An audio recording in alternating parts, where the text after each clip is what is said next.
একটু জানা গেল, একটা ছেলের কথা জানা গেল, সে যেই হোক তাকে আইনের আওতায় এনে সর্বোচ্চ শাস্তি যাতে নিশ্চিত হয়।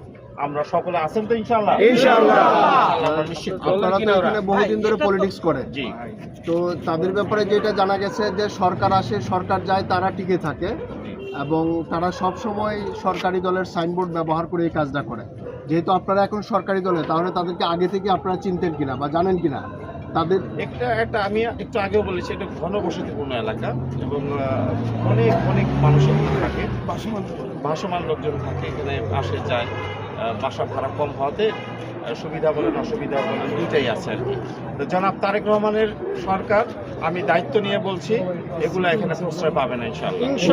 ভাই, একটা প্রশ্ন, আমরা যতটুকু বুঝতে পারছি ব্যবসায়ীদের মধ্যে ভয় আছে।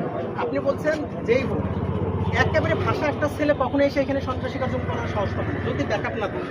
দিন শেষে পলিটিক্যাল দলের উপরে ব্যাকআপের তো কোনো সুযোগই নাই, ব্যাকআপই প্যাকআপ হয়ে যাবে, আপনার ব্যাকআপ হয়ে যাবে, কোনো ব্যাকআপ থাকবে না।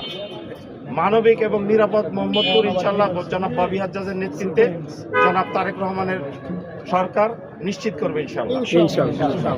ঠিক আছে, ধন্যবাদ ভাই।